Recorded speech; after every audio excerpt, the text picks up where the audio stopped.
સમર્પણ કેવું કે ભાઈ તું જીવાડે જેવું છે, તું જીવાડ તો જેવું છે, નતર મારી નાખો મને વાંધો નથી. આને કહેવાય સમર્પણ.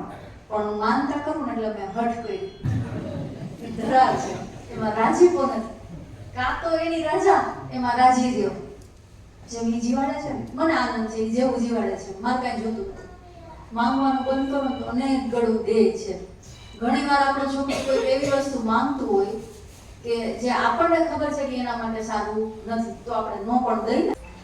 તો આપણી માનતાઓ છે ને એને આપેલો કષ્ટ છે. કેમ કે હું માંગીશ કોની પાસે? મારી લોક દેવી પાસે, મારી કુળ દેવી પાસે.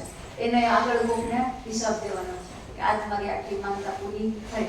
જેમ તમારું શરીર છે ને, અથવા તો આ સૃષ્ટિ જગતમાં જેટલા પણ લોકો જીવે છે બધા પાસે દેહ છે. એ દેહને ચલાવવા માટે કાંઈક શક્તિ જોઈએ છે. એ શક્તિ મેળવવા માટે બધાને પોતપોતાનો આહાર છે. સિંહ સિંહ જેવો ને હરણ જેવો. આમ થોડા બંગાળમાં હોઈ જાવ તો એ લોકોને મચ્છી ભાત ખાવા છે ને આપણે દાળ ભાત ખાવા છે. આ ગુજરાત એટલે ભારતનો આ છેડો, સામે કલકત્તા એટલે ભારતનો ઓલો છેડો. પણ આ બધું ખાવ છો શું કામ? શરીરને ટકાવી રાખવા માટે. આ હાલે એના માટે ને. મૂળ તો એટલું જ કામ છે. એમાંથી શું મળે છે? તાકાત. તાકાત એટલે શક્તિ, એનર્જી, પાવર. જે ખાધું એમાંથી મળ્યું તો આપણે કામકાજ કરી છીએ, આપણો સંસાર ચાલે છે. બરાબર? એવી જ રીતના હવે દેવતાઓને જો એના દેહની વ્યાખ્યા થોડી જુદી છે, પણ છે તો ઇન્દ્રને આયુષ્ય છે, સૂર્યનું આયુષ્ય છે, ચંદ્રનું આયુષ્ય છે. આ બધાનું આયુષ્ય છે. તો એને ક્યાંક ટકાવી રાખવા માટે તાકાત જોતી હશે. એ તો ખાતા નથી. આ હમણાં નિવેદ ધરાવશું આપણે માતાજીને ભોગ લગાવ્યો છે, બધી ક્યાંય કણકી ઓછી થાય છે. તો એને તાકાત ક્યાંથી મળે? આપણા વડવાઓ છે ને અગ્નિને જમાડીને જમતા. આમ પાછળ જે પાઘડી બંધ બેઠા ને એને ખબર હશે કે ધુંપિયામાં 2 કોળિયા પહેલા મૂકે, અગ્નિને જમાડે અને પછી આપણે જમવું. એ જેવું જમાડો ને એટલે એક પ્રકારનો ધુવાણો થાય, ધૂમ્ર. બરાબર? તો ઈ છે ને ઈ એનો ખોરાક છે. વાહે આમ સામે ઢગલા કરો ને ઈ નહીં. અગ્નિ છે ને ઈ વાહક છે. અગ્નિ નારાયણની અંદર જે કાંઈ એ ધૂમ્ર બનશે અને એ ધૂમ્રથી દેવતાઓને તાકાત મળશે. હું કેવા કરું ઘીના રોજ, તો ઘી પ્રગટવાથી જે એનર્જી અથવા તો જે પ્રકારનો ધૂમ્ર આ હવામાં જે ફેલાય છે ને, ઈ એનર્જી મારા દેવતાઓને બળ આપે છે, મારા વાતાવરણને બળ આપે છે.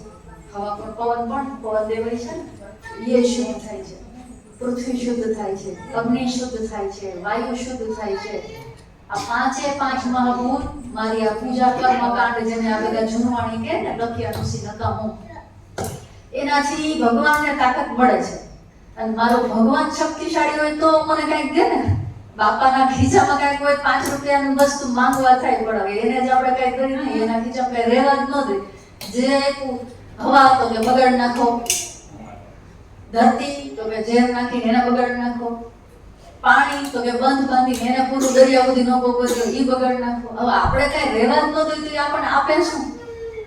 પેલા એમ થતું થોડું તપ કરે ભગવાન પ્રગટ થતા ધરતી ઉપર, દેવતાઓને દર્શન દેતા, ઋષિ મુનિઓને એની તપસ્યા પૂરી થાય ને એટલે પ્રત્યક્ષ બ્રહ્માજી હાજર થઈને વરદાન આપતા. પણ ઈ કેટલું બળ આપતા બ્રહ્માજીને, એના તપનું કેટલું ફળ ઈ બ્રહ્માજીને આપતા. આજે આપણે જે કરી છે ને એમાંથી આપણે શું દેવતાઓ પાછળ આપી છે? કેટલું? 1% પણ. કેમ કે આપણે સ્વાર્થી છીએ.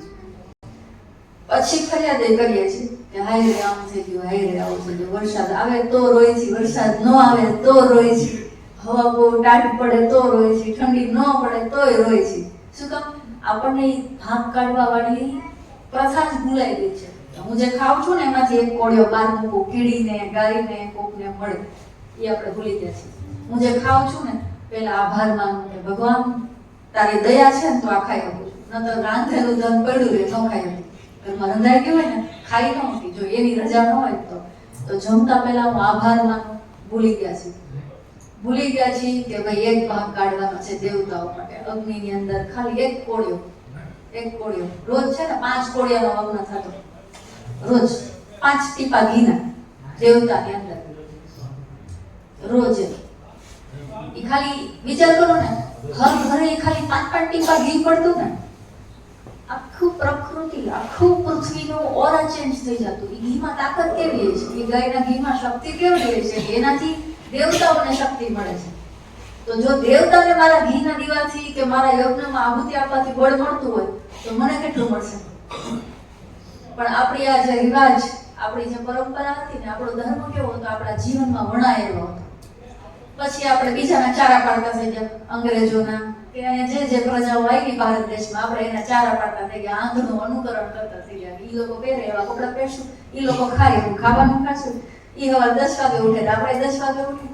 કેમ? આપણો દેશ તો એ હતો સવારે વહેલું ઉઠવું જોઈએ અને આરતી આપવું જોઈએ.